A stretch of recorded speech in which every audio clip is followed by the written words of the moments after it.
그들은 바리사이들이 보낸 사람들이었다. 이들이 요한에게 물었다.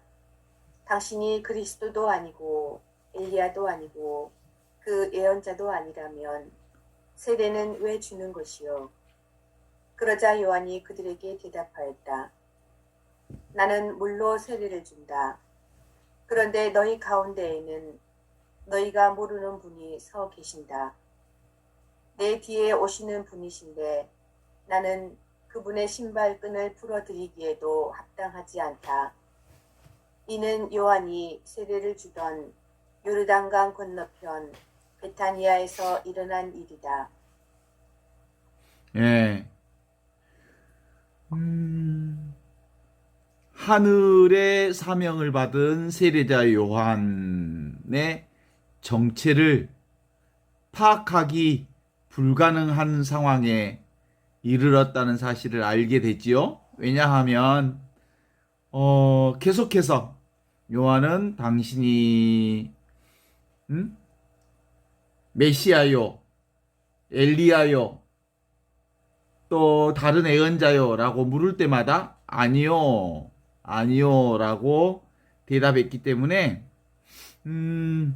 이제 자신을 보낸 자들에게 가서 보고하기 위해서라도 이 요한에게 뭔가 까타를 잡을 만한 꼬투리를 찾아내기로 마음을 먹은 거야. 어떻게 보고를 해야 되잖아?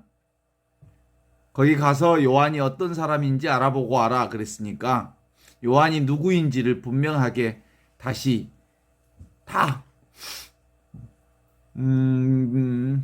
뭐도 아니라고. 그러니까 그리스도도 아니요, 엘리야도 아니요, 예언자도 아니라고 했으니까 이제 마지막에 묻는 질문이 이제 그 질문이지요. 그렇다면 네 말대로 아무것도 아니면서 왜 세례를 베푸는 거예요? 너는 아무것도 아니라며. 그런데 왜 세례를 베푸는 거냐? 그러면서 이제 질문을 하는 거예요. 설마 이 질문까지는 회피하지 못할 거다라는 생각으로 그때 이제 세례자 요한이 입에서 나오는 말에 그들의 질문과는 전혀 다른 동문서답의 방식으로 대답을 하는 것들을 볼 수 있어요. 뭐라고 대답하냐면 나는 물로 세례를 베풀거니와 물로 세례를 베풀거니와 내 뒤에 오시는 분은 당신들이 알지 못하는 그분은 성령으로 세례를 베푼다라고 얘기를 하는 거예요. 물로 세례를 주거니와 너희 가운데 알지 못하는 한 분이 서 계시는데, 그러니까 그들의 질문은 뭐예요? 아무것도 아니면서 당신은 왜 세례를 베푸는 거요? 라는 질문에 대한 대답이 이런 거예요. 나는 물로 세례를 베풀거니와 너희 가운데 너희가 전혀 알지 못하는 한 분이 계시다라고 하는 얘기로 동문서답을 하는 거예요. 너희가 마침 세례라는 말을 꺼냈으니까 내 뒤에 오는 이가 있다. 나는 그분의 신발끈을 풀어드릴 만한 자격조차 없는 사람이다.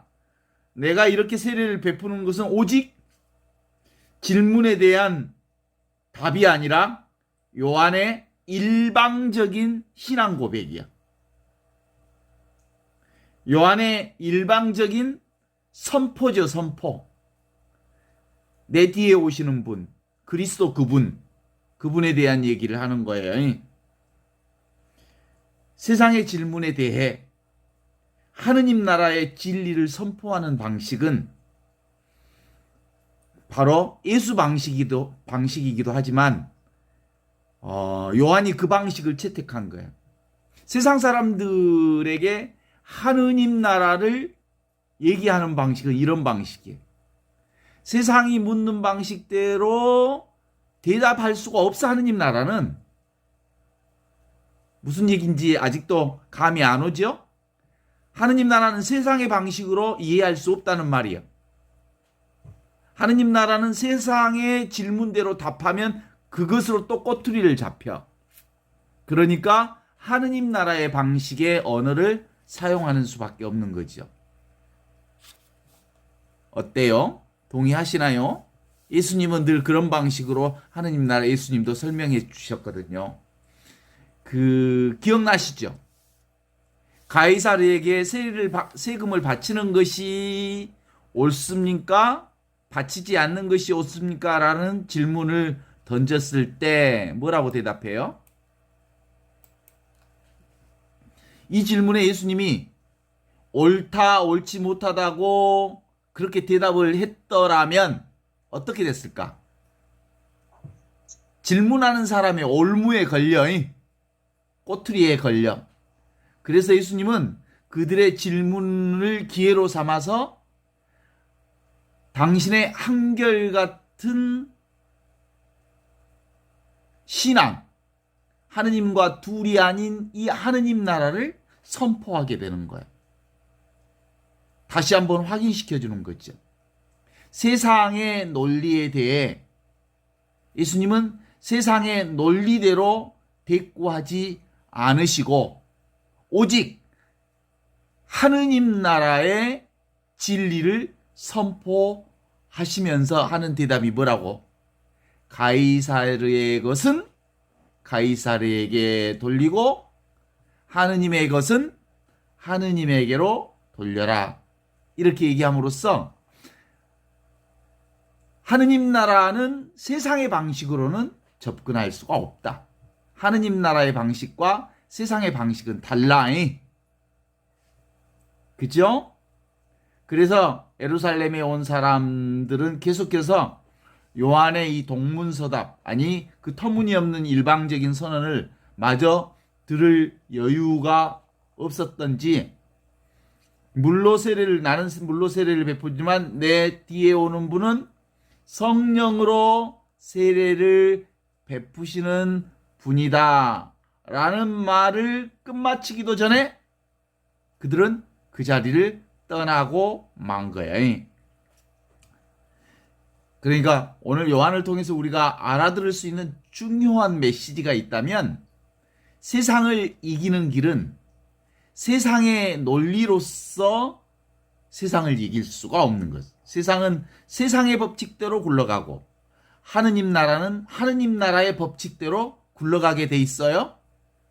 그래서 세상은 세상의 법칙으로 보면 세상은 뭐예요? 서로 둘인 법칙으로 들어가죠. 둘. 보는 내가 있고 보는 대상이 있고. 구별의 법칙으로, 분별하는 법칙으로. 그런데 하느님 나라의 도는 뭐예요? 하느님 나라는 어디에서? 하늘에서와 같이 땅에서도 이루어지게 하소서라는 법칙이에요. 하느님 나라가 하늘의 법칙이 땅에서 이루어지게 하는 법칙이죠. 그러니까 하느님 나라라고 하는 건 사실은 보이지 않는 나라잖아요. 보이지 않는 나라는 보이는 나라를 통해서, 보이는 세상을 통해서 드러나는 거예요. 그러니까 더 나아가서는 이 보이는 세상이 곧 보이지 않는 하느님 나라를 드러내는 일이라는 것을 다음 얘기를 통해서 얘기하죠. 이 일은 요한이 세례를 베풀던 요르단강 건너편 베다니아에서 일어난 일이었다. 이렇게 얘기하거든요. 그러니까 시간과 공간을 초월하는 영원한 사건이신 이것은 시간과 공간 안에서 이루어지고 있다. 어디? 요르단강 건너편 베다니아라고 하는 그 구체적인 지역에서 하느님 나라가, 거룩한 하느님 나라가 이루어졌다. 이런 뜻이거든요. 그 얘기는 다르게 얘기하면 하느님 나라는 지금 여기 이곳을 떠나지 않는다라는 뜻이거든요. 그죠? 이게 바로 세례대 요한을 통해서 우리에게 가르쳐 주시는 얘기거든요. 그러니까 지금 여기 이 거룩한 하느님의 나라는 둘이 아닌 이 하나의 안목이 열려야 비로소 가능한 나라예요. 이게 늘 오늘 또 이제 이 세례자 요한을 통해서 우리에게 알아들을 수 있는 중요한 것은 안목이 안목. 하느님 나라를 바라보는 안목. 눈. 그 안목은 뭐예요? 하느님 나라는 둘이 아닌 세상이에요. 이 세상은 무슨 세상? 둘인 세상이에요. 나 따로 너 따로. 이게 이 세상 분별하고 분리하고 이렇게 해서 그래서 그것을 구체적으로 이 세상은 근본적으로 인과 법칙이 적용이 돼. 원인이 있으면 결과가 있고 씨를 뿌리면 열매를 맺는 법칙이죠. 콩 심은데 콩 나고 팥 심은데 팥 나는 것이 세상의 법칙이잖아요. 그런데 하느님 나라의 법칙은 둘이 아닌 하나의 세상이에요. 지금 여기 이것 이미 전체로서 온통 하나로서 이 세상이 이루어진 세상을 하느님 나라의 법칙 속에서 발견하는 나라지요. 어때요? 이건 근본적으로 자기를 발견하는 나라에 눈에 보이는 이 세상이 누구예요? 지금 여기 이것 눈에 보이는 이 세상이 나와 둘이 아니에요. 어때? 동의하십니까? 자기를 느낄 수 있어요? 자기 의식할 수 있죠? 자기 몸, 자기 기분, 기쁘고 슬프고 이거 다 느끼잖아요, 내가. 일반적으로는 보통 자기라고 얘기하면 몸을 중심으로 해서 얘기하죠. 느껴지는 몸, 감각, 생각, 감정, 오감을 나라고 얘기하죠. 그런데 나는 나를 알아요, 몰라요?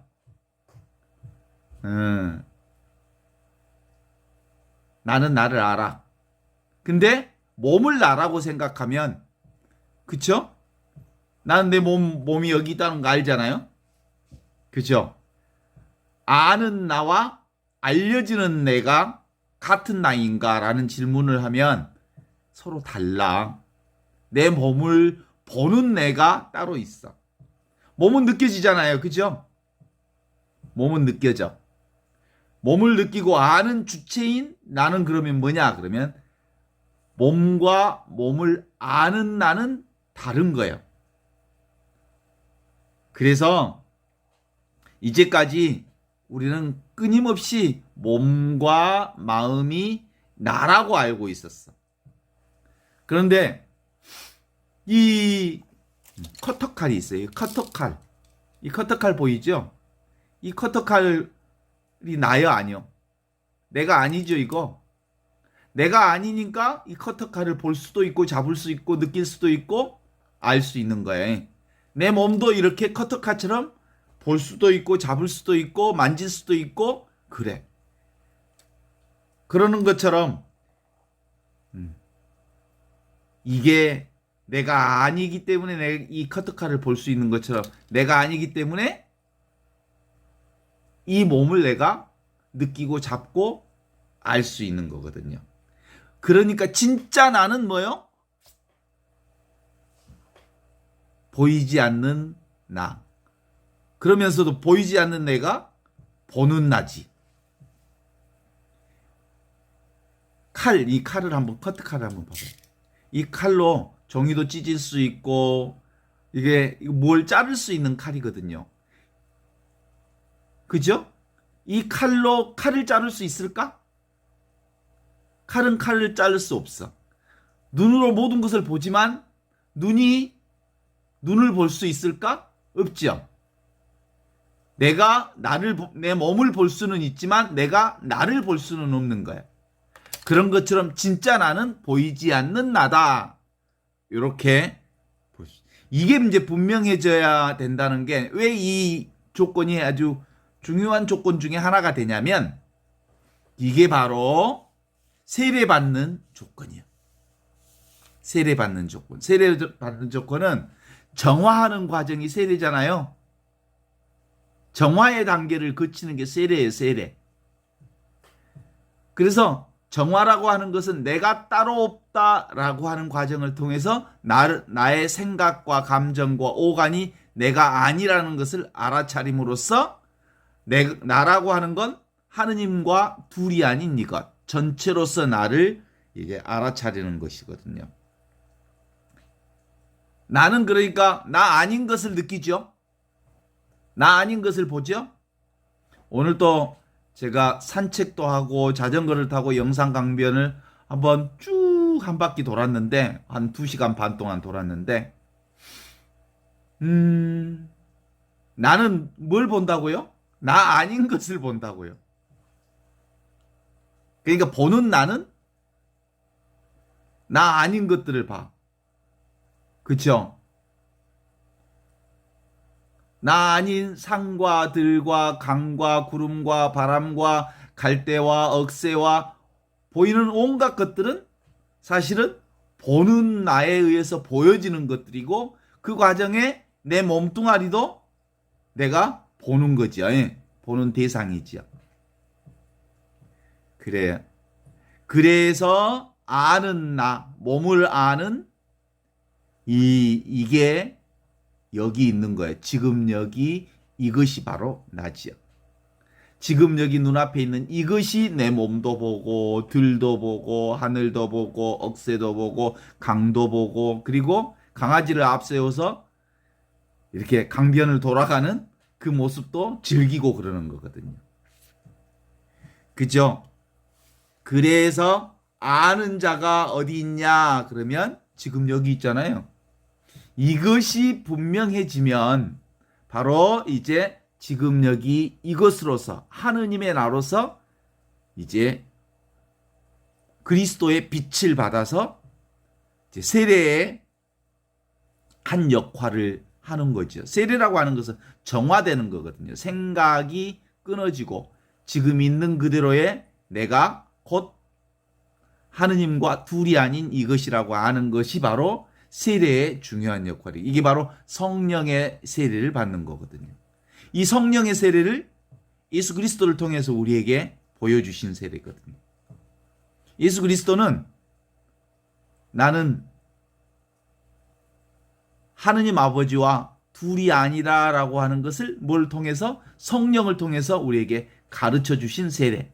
이게 바로 삼위일체 하느님이 바로 나와 둘이 아닌 하느님이라고 하는 것을 아는 것. 그래서 세례의 기본 조건 중에 가장 기초적인 게 뭐예요? 삼위일체 하느님에 대한 고백을 할 때 비로소 하느님의 자녀로서 세례를 주는 거예요. 교회는 바로 그 기본 원칙을 전제로 해.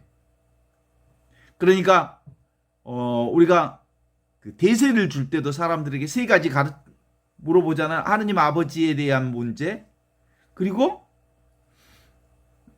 성부와 성자와 성령, 그 삼위일체 하느님을 고백할 수 있도록 가르쳐주고 응답받으면서 세례를 베풀어 주잖아요. 대세할 때도. 그죠?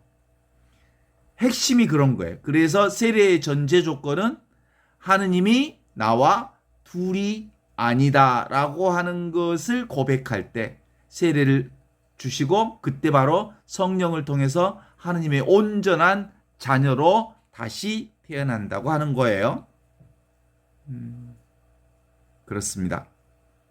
그러므로 우리는 이제 세례를 받음으로써 이미 눈앞에 있는 이것, 지금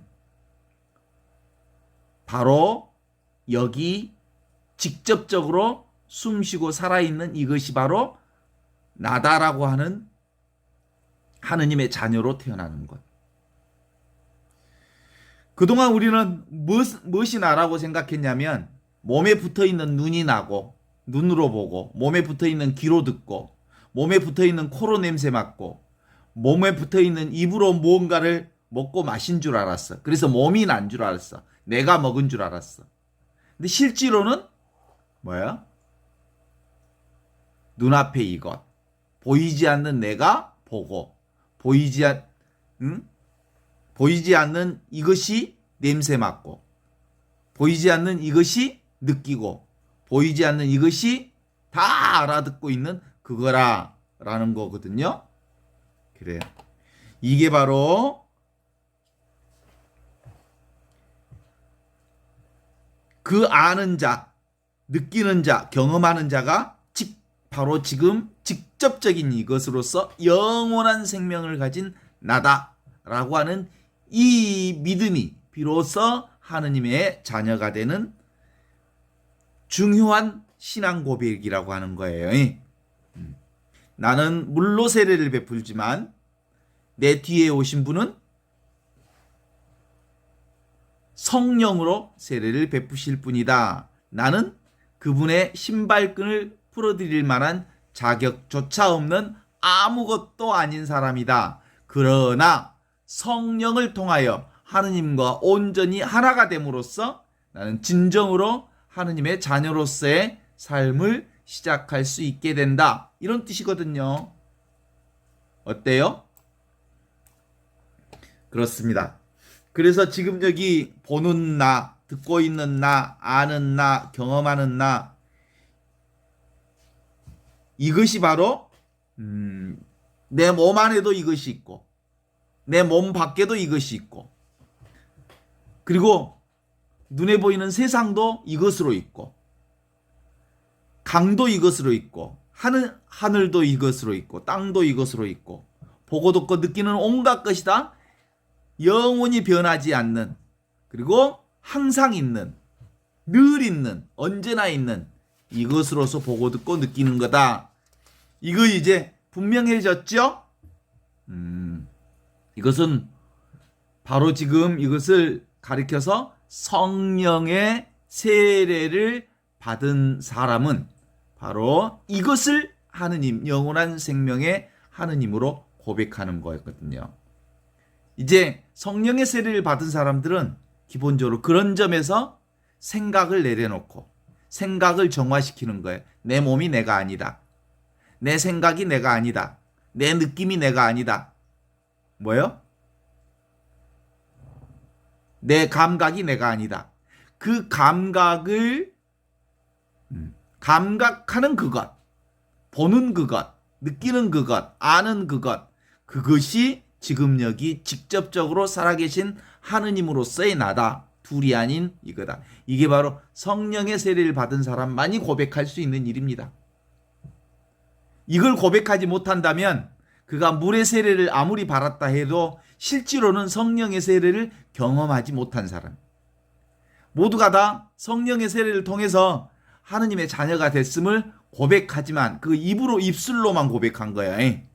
이것이 온몸으로 체득될 때 비로소 하느님과 둘이 아닌 내가 성령의 세례를 통해서 바로 하느님의 자녀가 되었고 성령의 세례를 통해서 삼위일체 하느님을 나의 하느님으로 고백할 수 있게 되는 거거든요.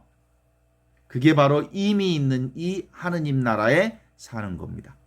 그 사람만이 비로소 변함없는 이 하느님의 나라, 영원한 생명의 나라, 그러나 아무 느낌이 없는 이것, 없이 계시는 하느님을 둘이 아닌 하느님으로 고백할 수 있는 거죠.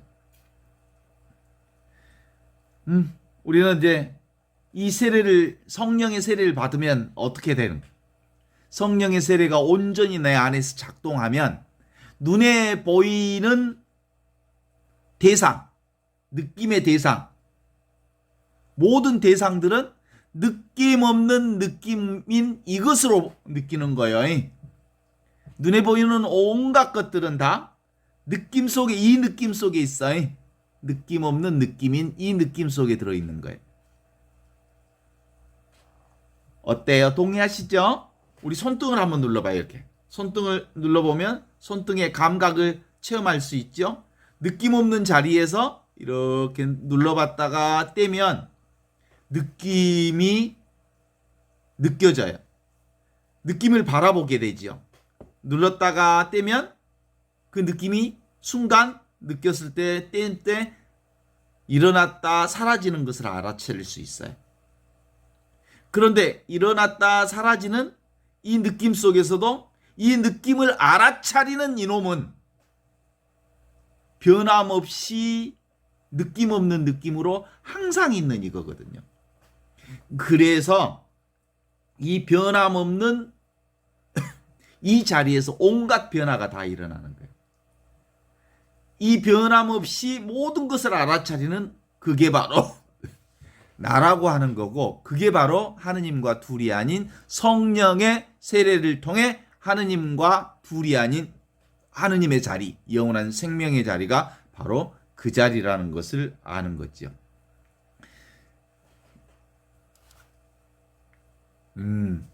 여름에도 그렇지만 가끔 추울 때는 이렇게 그 부엌에다가 불을 떼고 이렇게 장작이나 불을 떼고 아궁이를 이렇게 들여다보면 불꽃이 막 피어오르는 거 볼 수 있잖아요. 이때 이 불이라고 하는 것을 이렇게 자세히 보면서 불멍을 때려보면 이제 요즘에 이제 약간 날씨가 추워졌으니까 따뜻하기도 하고, 불멍 때리면 이게 하느님을 경험할 수 있는 아주 좋은 경험들이 되거든요. 지금 여기 이것을 경험할 수 있는 것. 불은 사실은 불타오르는 동사처럼 불이 타올라요. 사실은 불이 있는 건 아니지만 불이 타오르는 과정을 통해서 불이 있는 것을 알 수 있죠. 그런데 그 불을 체험하는 그건 뭐예요? 변함없는 이것, 눈앞에 이것, 지금 여기 이것이 그 불꽃을 바라보고 있는 거지. 그런데 그 불꽃도 사실은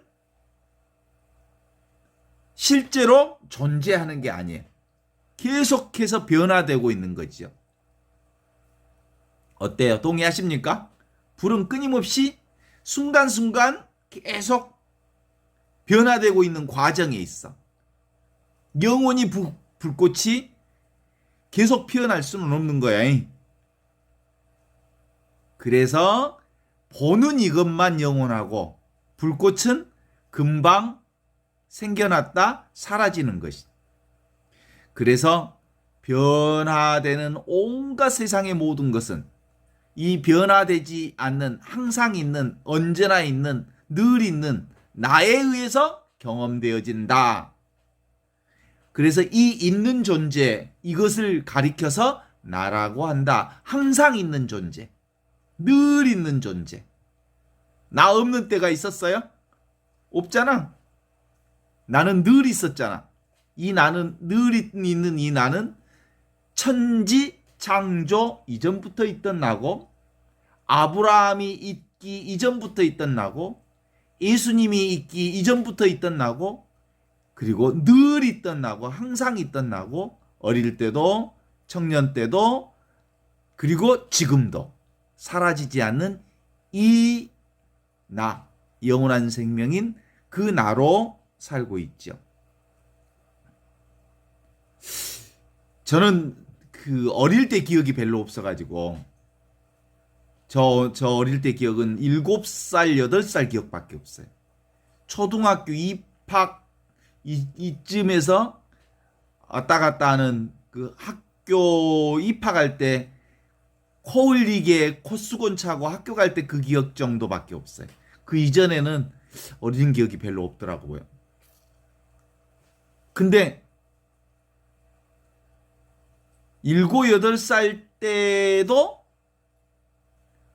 이거 지금 내가 보고 있는 이것, 느끼는 이것,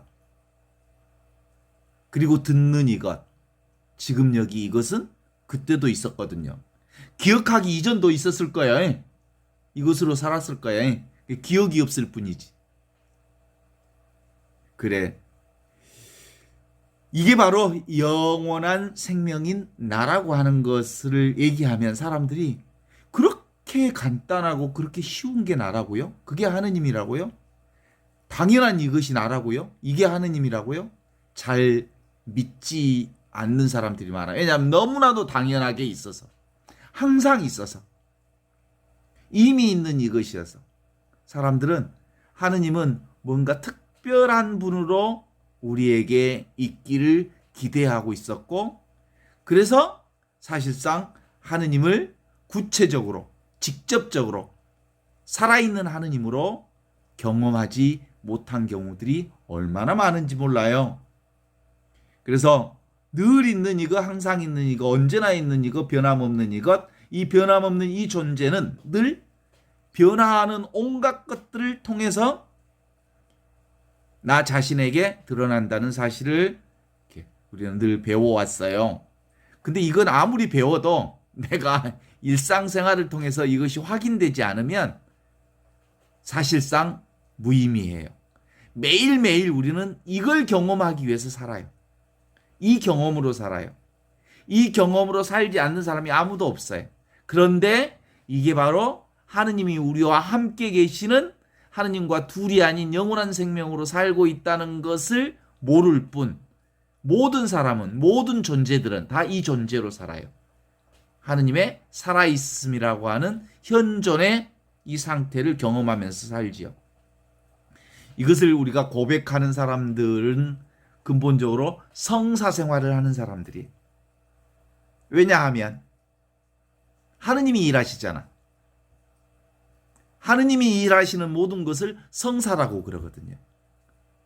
내가 하는 게 1도 없거든요.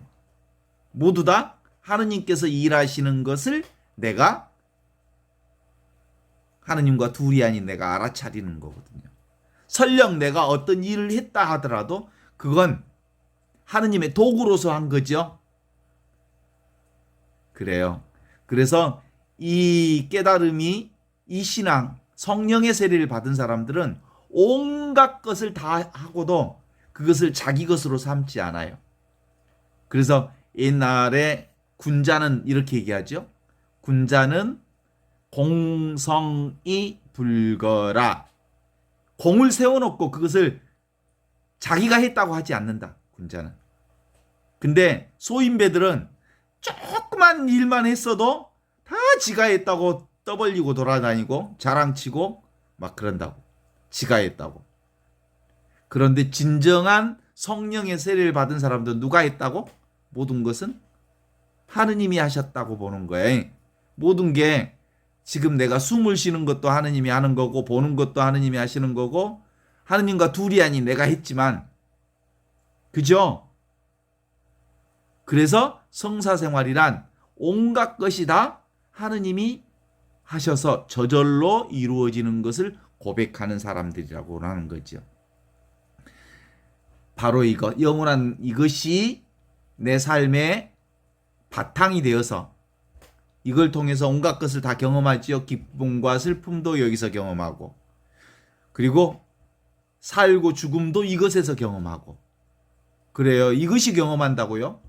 그런데 이것은 나는 하느님과 둘이 아닌 이것은 생도 사도 없어. 경험하는 이것은 기쁨도 슬픔도 아니야. 남자도 여자도 아니고 깨끗하거나 더러워지지도 않아. 늘 항상 있어서 이것이 감소하거나 영원한 생명이 감소하거나 증가되지도 않아. 늘 있어. 생각만 내려놓으면 늘 있는 이것, 이와 같고 이와 같고 이와 같은 삶을 살게 되지. 이와 같이 늘 있는 이것으로 살아. 그래서 기본적으로 우리의 세례가 성령의 세례가 되려면 바로 변함없이 지금 여기 이것으로 살아계시는 하느님 나라를 지금 여기서 사는 자기 고백이 있어야 가능한 거거든요. 그건 근본적으로 내가 온몸으로 체험할 때만 가능하거든요. 그래서 인류에는 다 그런 거잖아요. 그 가출에 대한 신비들이 있어. 보통 어떤 가출이냐면 집 나가 아들이 아버지 집에서 나가 탕자의 비유 나오죠. 나갔다가 생고생을 하고 지가 온갖 일을 다 한다고 생각하고 살다가 결국은 아버지 집으로 돌아와. 아버지 집에서는 저절로 먹을 것도 많고 살 것도 많은데 그 얘기가 뭐예요? 실제로는 온갖 행복을 밖에서 찾아. 그랬다가 밖에서 생고생을 하다가 보물이 나에게 있구나. 아버지 집, 고향집, 영원한 본향집으로 돌아올 때 영원한 생명을 다시 확인하고 그 변함없는 그 자리, 하느님의 자리, 고향 자리에서 우리의 삶을 살아갈 수 있게 해주는 거거든요. 그런데 늘 우리가 대상에 휘달리고 사니까, 눈에 보이는 것에 끌려다니면서 사니까, 또 자기 생각으로 무엇을 추구하고 그것을 또 계속해서 그것을 찾아 헤매게 돌아다니니까 끊임없이 우리 삶 안에 고통스럽고 만족스럽지 못하고 불만스러움이 가득하거든요. 이것만 분명하면 여기는 온만 부족한 게 전혀 없어. 왜냐하면 이게 전부니까. 그러나 이건 근본적으로 우리가 알 수 있는 게 아니어서 하느님은 실제로 우리가 알 수 있는 분으로 고백할 수가 없어. 모른다고 할 때 이미 우리는 하느님과 하나가 되어서 살아. 이해한다고 말하면 이미 그건 내가 말하는 하느님이지 하느님 안에 나는 아니에요. 그래서 알 수도 없고 이해할 수도 없어. 그렇게 고백하는 순간 나는 하느님과 온전히 하나로 살아갈 수 있게 되는 거거든요. 온갖 빛깔과 모양은 늘 밖에 있지만 온갖 대상들은 다 이것을 통해서 드러나는 거거든요. 지금 여기 이것, 아는 이것, 느끼는 이것, 보는 이것. 그래서 이걸 가르쳐서 우리 의식의 본질이라 그러고 영원히 원래부터 있었던 하느님의 마음이라고 하고 이것을 순수의식이라고 그러는데 이건 사실은 우리 삶 안에서는 텅 비어 있어. 텅 비어 있기 때문에 우주 전체가 바로 텅 빈 이것으로 가득 차 있죠. 그래서 우주 전체는 다 이 하느님의 사랑으로 충만해 있고 이 하느님의 은혜로 충만해 있고 그래서 이 하느님의 은혜로 충만해 있어서 어떤 부족함도 없이 이 놀라운 하느님의 은혜 가운데 살고 있음을 고백할 수 있어요. 그래서 대상을 아는 것을 포기하라. 눈에 보이는 것을 잡으려고 애쓰지 마라. 그러니까 나는 뭐예요? 의식 전체, 의식의 공간 전체가 나니까. 그래서 인생은 뭐예요, 원래? 한바탕 꿈이라고 그러잖아요?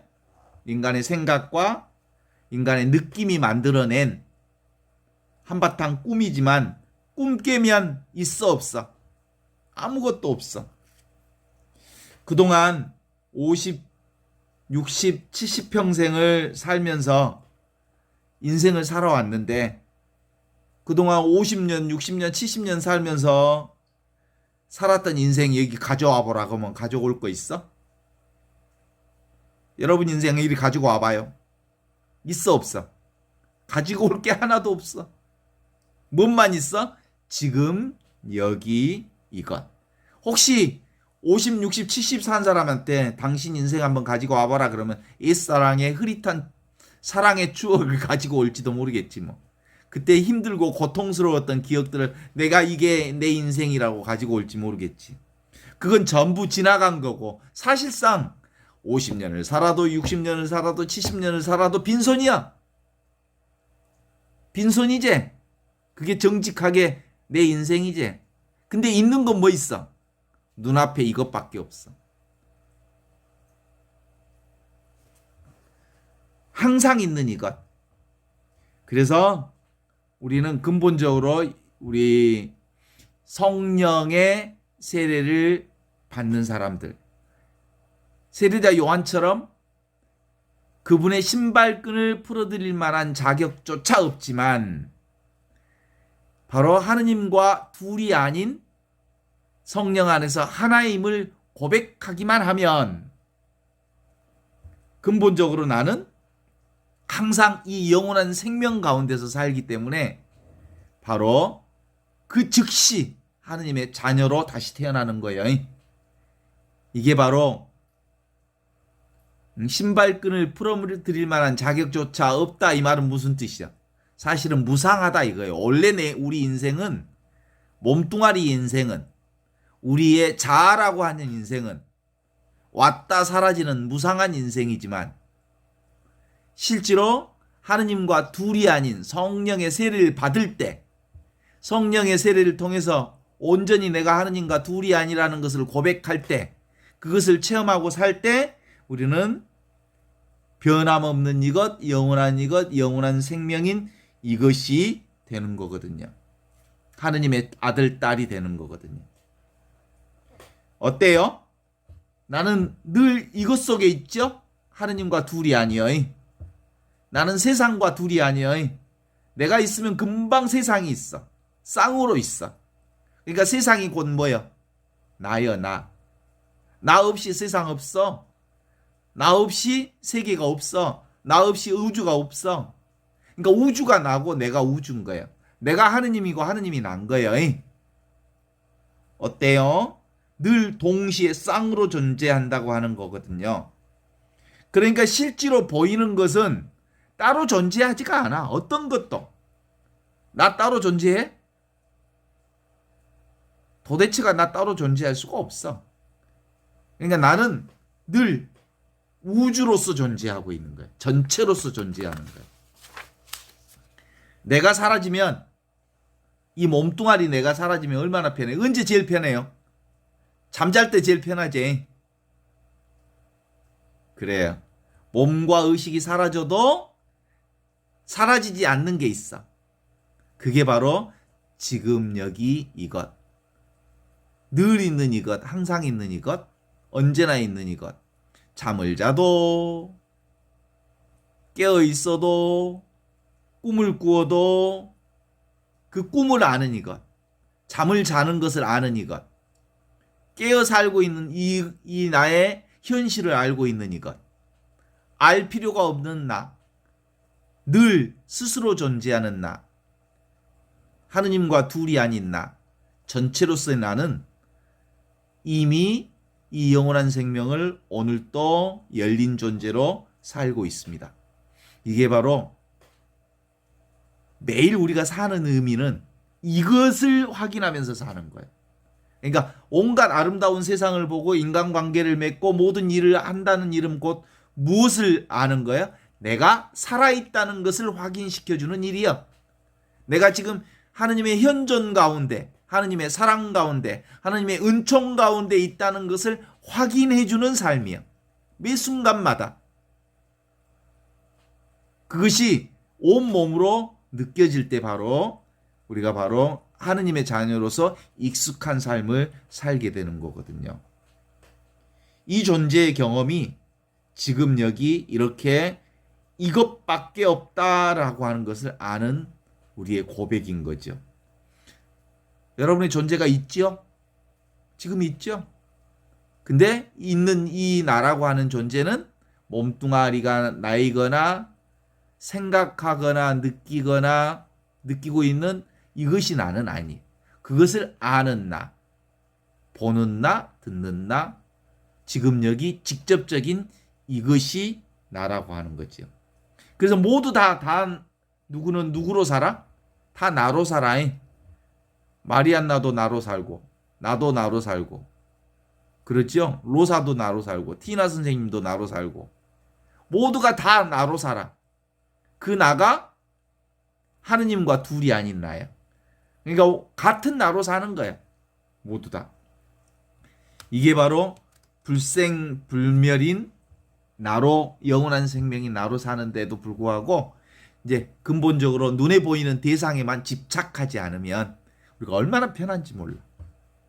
근데도 우리 인간은 평생 소유하면서 사는 훈련을 너무 많이 해가지고 집착하게 돼 있어. 오유 봐봐. 가을이 너무 이뻐갖고 가을이 갖고 싶다니까. 가을이 조금 더 있어줬으면 좋겠다니까. 이게 바로 집착하는 버릇이야. 습이 남아있어. 이쁜 꽃을 보면 안 시들었으면 좋겠다. 더 보면 좋겠다. 그러지? 어? 눈에 보이는 게 집착하는 거지. 나 안 늙었으면 좋겠다. 그러지? 그래요. 태어났으면 반드시 늙게 돼 있어. 늙은 나는 반드시 죽게 돼 있어. 생겨난 것은 반드시 사라지게 돼 있어. 근본적으로 그런 의미에는 그럼에도 불구하고 나는 몸이거나 나는 자아가 아니고 보이지 않는 이것 지금 여기 이 영원한 나로 살고 있기 때문에 그런 거로부터 이제 초월할 수 있게 된 거죠. 이게 바로 힘에 생각하는 힘만 빠지면 생각의 힘이 덜어지면 내가 따로 있다는 이 생각이 떨어지면 모두 다 늘 있는 이것으로 변함없는 이것으로 영원한 생명으로 살게 된다는 사실을 이제 우리가 알아서 삶이 점점 편해지고 이제 집착하지 않게 되고 그러면서 있는 이것을 소중하게 여길 줄 알고 순간순간 감사할 줄 알게 되게 되는 거거든요. 왜냐하면 우리는 결국은 이것, 영원한 이 생명으로 살게 되면서 이것 이외에 온갖 것들을 경험하고 있으니까 순간순간 하느님이 우리에게 내려주신 선물들이잖아요. 보는 것, 만나는 것, 듣는 것, 사는 것 전체가 정말 귀하고 소중하지 않는 게 1도 없어. 모두 다 소중한 것들이지. 그럼에도 불구하고 우리는 주로 내가 무엇을 한다는 생각이 나를 휘어잡고 있어. 내가 일하는 거 하나도 없어. 누가 일해? 하느님이 일하시지. 그럼에도 불구하고 내가 일한다는 이 습관이, 경향성이 너무너무 오래 붙어 있을 대로 붙어 있어가지고 뭔 조금만한 것만 해도 내가 했다고 그래. 그래서 이 경향성이 바로 죄성이라고 그래. 죄성. 죄는 내가 했다는, 내가 따로 있다는 내 생각으로 산다는 게 바로 그 죄성이라고 얘기할 수 있거든요. 이제 지금 여기 이 영원한 생명으로 살 때 비로소 성령의 세례를 받은 하느님의 자유와 하느님의 기쁨과 하느님의 구원과 하느님의 영원한 생명의 역사를 살게 되는 것을 세례자 요한을 통해서 오늘 다시 한번 확인합니다.